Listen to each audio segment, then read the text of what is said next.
एक और न्यूमेरिकल देखें, बहुत बड़ा इंटरेस्टिंग है। जो पिछला न्यूमेरिकल हमने किया था वैसा ही न्यूमेरिकल है, वहां पे वैल्यूज नहीं थी, यहाँ पे वैल्यूज दे रखी हैं। इसको सॉल्व कर देखें। Body travelling along a straight line travelled और travel 1/3 of the total distance. एक टोटल डिस्टेंस का 1/3 हिस्सा, मतलब 1/3 1/3 डिस्टेंस को कवर कर लेता है with a velocity of 4 meter per second and the remaining part of the distance, बाकी जो 1/3 के बाद जो डिस्टेंस बच जाती है वो डिस्टेंस कवर की जाती है velocity 2 meter per second for half or the time and velocity 6 meter per half for the other time of half of the time। तो यहाँ पर what is the average velocity of over the whole time? तो average velocity मान लो ये s distance थी, इसकी आधी distance, आधी नहीं 1/3 मतलब s/3 डिस्टेंस कवर कर दी, ठीक है। और स्पीड यहाँ पर रही 4 मीटर पर सेकेंड। तो यहाँ कितनी डिस्टेंस बची, कितनी डिस्टेंस बची, मतलब s में से s/3 आप करोगे तो यहाँ बच जाएगी 2s/3, ये याद रखना। तो सबसे पहले पिछले न्यूमेरिकल में हमने किया था, तो यहाँ पर वेलोसिटी कितनी दे रखी है भाई 4 मीटर पर सेकेंड। टाइम कितना है t1 माने टाइम नहीं है, यहां पर सिर्फ हमारे पास है वेलोसिटी, टाइम नहीं है। वेलोसिटी दे रखा है, डिस्टेंस दे रखी है हमारी s/3। तो यहाँ पे टाइम किसके बराबर होता है, वेलोसिटी किसके बराबर होती है, डिस्टेंस बाय टाइम। तो हमें टाइम की वैल्यू निकालनी है, t1 = d/v, मतलब d कितना है s/3 और टाइम कितना है हमारा, स्पीड कितनी है 4 मीटर पर सेकेंड, 4 मीटर पर सेकेंड s/12 सेकेंड, ठीक है, s/12 सेकेंड। Equation number 1। अब जब हम बात करते हैं एक अगले पार्ट की, जो s/3 पार्ट तो कवर कर लिया, बाकी का पार्ट बचा 2s/3। अब 2s/3 पार्ट को दो अलग अलग हिस्सों में इसने बांटा, यहाँ अलग स्पीड से, यहाँ अलग स्पीड से, जैसे हमने पिछला जो क्वेश्चन किया था अलग अलग पार्ट से। तो यहाँ पर t1 टाइम मान लो, यहाँ पर t2 टाइम मान लो, ठीक है, मतलब कुल मिला के t टाइम ही हो जाएगा बाद में जाके, है ना, कुल मिला के t टाइम ही हो जाएगा, ये t1 टाइम, ये t2। तो यहाँ पर जो वेलोसिटी रही है वो दे रखी है भाई, ये रही 2 मीटर पर सेकेंड, और बाद में जो टाइम लिया वो है 6 मीटर पर सेकेंड। बाद में यहाँ पर वेलोसिटी 6 मीटर पर सेकेंड और यहाँ पर वेलोसिटी थी 2 मीटर पर सेकेंड। तो दो अलग अलग वेलोसिटी से अलग अलग डिस्टेंस, मतलब एक टोटल डिस्टेंस का कुछ एक पार्ट इसने ट्रेवल कर लिया, कुछ एक पार्ट यहाँ ट्रेवल हो गया।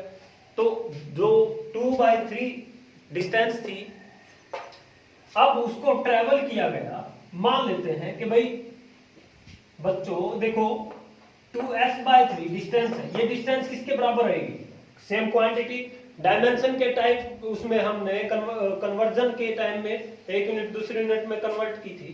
तो उसमें हमने ये भी सीखा था कि जब प्रिंसिपल होमोजेनिटी क्या थी कि भाई सेम क्वांटिटी बदल सकती है, जुड़ सकती है। तो यहाँ पर सिर्फ डिस्टेंस ही जुड़ेगी। मान लो d1 डिस्टेंस, यहाँ पे d2 डिस्टेंस, मान लो d1 डिस्टेंस कौन सी, वेलोसिटी इनटू टाइम। वेलोसिटी कितना है 2 और टाइम कितना है t1, प्लस यहाँ वेलोसिटी कितनी है 6 और यहाँ पे टाइम कितना है t2। बात समझ में आएगी नहीं, वेलोसिटी t2, बात समझ में आ गई। तो ये था आपका। तो यहां पर हमें टाइम की वैल्यू निकालनी है। टाइम देखो, टाइम इसने बोला, तो टाइम इसमें t1 टाइम कितना दिया, इसने कहा the distance, the remaining distance part of the distance was covered with the velocity this for half of the time. Half of the time मतलब t1 को आधा माने और यहाँ भी t1 को आधा माने, मतलब एक पूरा टाइम था जो t, उसका आधा आधा, आधा हिस्सा इसके पास, आधा हिस्सा इसके पास। तो यहाँ पर टाइम जो है वो क्या करता है, आधा आधा बांट लेता है, मतलब यहाँ पर t1 t/2 और यहाँ पर t/2।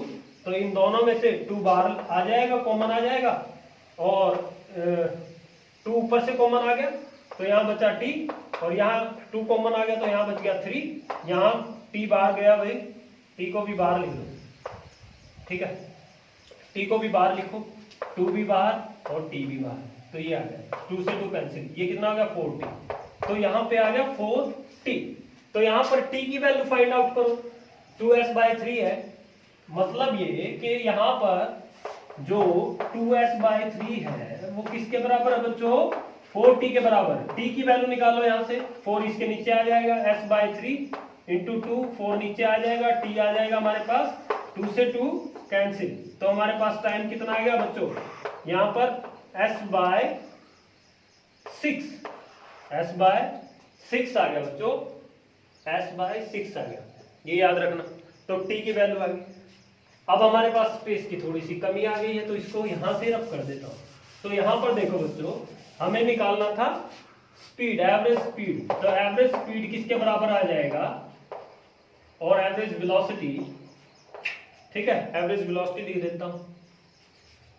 तो एवरेज वेलोसिटी निकालना है, तो एवरेज वेलोसिटी किसके बराबर है, total distance by total time. Total distance क्या थी, s, total time t1 plus t, क्योंकि बाद में टाइम t माना था जिसको हमने हाफ हाफ किया, आधा आधा किया, और पहले टाइम था t1, तो यहाँ पर s की वैल्यू पुट करेंगे, s as it is t1 कहाँ है हमारा, देखो यहाँ मिलेगा आपको t1, ये रहा t1, s/12, और यहाँ पर t कितना है, s/6, s से s कैंसिल कॉमन हो जाएगा, आपके पास बचेगा 1/12 प्लस 1/6, 12 इसका एलसीएम आ जाएगा, यहाँ 1 और यहाँ कितना आ जाएगा 2, 3/12, मतलब 1/3/12, 4, और ये ऊपर चला जाएगा 4। तो इस तरीके से आपका आ जाएगा एवरेज वेलोसिटी 4 मीटर पर second. This is your answer. तो इस तरीके से जो लास्ट में हमने एवरेज वेलोसिटी निकाली थी, इतना मुश्किल नहीं है, आपको उसका पार्टीशन करना आना चाहिए कि एक पूरी लेंथ को हमने अलग अलग हिस्से में काटा, कैसे काटा और क्या दिया हुआ था, वो चीज आपको ध्यान रखनी है कि भाई एक लेंथ थी और उस लेंथ को हमने s माना था, इसका s का तीसरा हिस्सा कुछ वेलोसिटी से ट्रेवल किया जिसको v0 माना, फिर बाद में उसका जो रिमेनिंग पार्ट था मतलब 2s/3 का कुछ एक वेलोसिटी से पार्ट ट्रेवल किया जिसको मान लो v1 मान लिया, और उसका ही कुछ एक हिस्सा v2 वेलोसिटी से ट्रेवल किया, ठीक है, और यहाँ पर टाइम अलग था t1, यहाँ पे टाइम अलग था, यहाँ पे टाइम अलग था, ठीक है। तो कुल मिलाकर ऐसे आपको पार्टीशन करना आना चाहिए, और ये कब आएगा, जब आपको एवरेज वेलोसिटी का पता हो, एवरेज वेलोसिटी फाइंड आउट कैसे करनी है और उसको किसी भी क्वेश्चन में अप्लाई कैसे करना है, तो वो तरीका आपको पता होना चाहिए। तो इस तरीके से आप कर सकते हैं, और भी न्यूमेरिकल्स आप प्रैक्टिस कर सकते हैं। तो मिलते हैं अगले सेक्शन में अगले टॉपिक के साथ जो इसी का पार्ट है, ठीक है, काइनेमेटिक का अलग से एक पार्ट है। नए टॉपिक के साथ मिलेंगे, till that time take care, thank you.